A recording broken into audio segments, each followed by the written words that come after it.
Hi everyone, myself Saranya, Assistant Professor from SNS College of Allied Health Science, and welcome to our channel. Today we are going to discuss a topic on metabolic aspects of heart-lung bypass.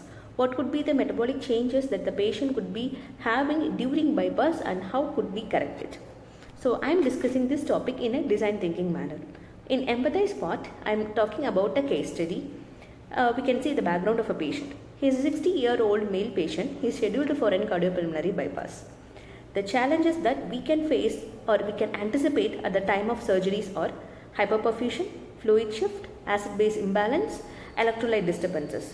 These are the things we can anticipate and we have to be prepared to avoid these factors during bypass. I am not sure that this is going to be occurring, but any of the factors can able to occur at the time of perfusion. So in defined part, I am talking about the metabolic challenges in bypass. When you administer a priming solution to the patient, there is a high chance of hemodilution. That is, your blood viscosity will get decreased. This can lead to one decreased hematocrit and the plasma protein levels. When your colloid osmotic pressure is down, automatically the BP gets shut down. And the organ hypoperfusion can occur because of low HB level and the low blood flow, and oxygen delivery is also an inadequate. All these factors will contribute to an acid-base disturbance, where the patient will have a respiratory or a metabolic acidosis or alkalosis. The electrolyte disturbances and the potassium, calcium and the magnesium phosphate level will also get changed at the time of this. Temperature changes is also related to the metabolic demand and the changes. All these factors will affect the proper perfusion and the proper blood flow of the patient.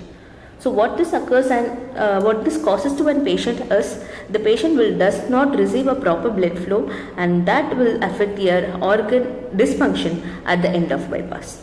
As a perfusionist, we have to be aware of what are the things to be done to avoid these metabolic challenges during bypass. So what could be the different strategies we can follow to avoid these metabolic changes? They are autologous priming. When the patient hemoglobin level is very low or the patient is hyperperfusion, let us go with an autologous priming. Like, we can use their own blood for a priming purpose to reduce the level of the hemodilution. And flow rate management. Ensure the proper flow rate management according to the temperature and according to the patient needs. Why? Because we are calculating the flow rate with the help of cardiac index, and that has to be followed properly to avoid hypoperfusion. And acid-base challenge strategies like pH has to be maintained on bypass. For pH maintenance, we can administer bicarb if needed in the priming as well as along with the side for every 30 minutes when needed.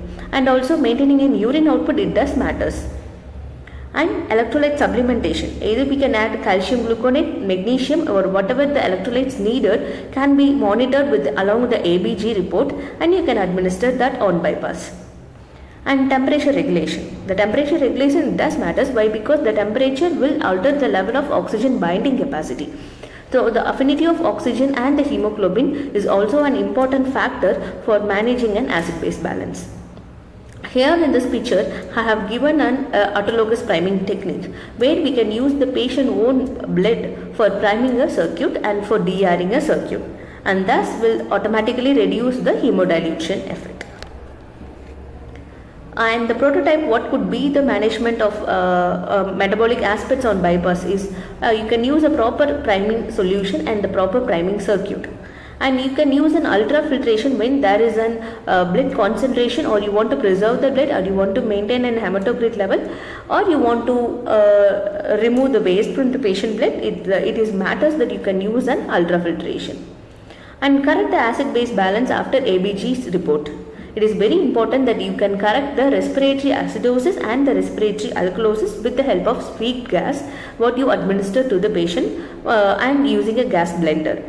And also administer sodium bicarb for metabolic changes, for metabolic acidosis. And for metabolic alkalosis, you can use a reduced pH solution like ringer lactate that can be prescribed. Here in this image, you can see an gas blender and you can see an hemoconcentrator that we are incorporating in a bypass circuit. And how we can test this and how can monitor and how we can get a feedback is always done with the help of an ABG report.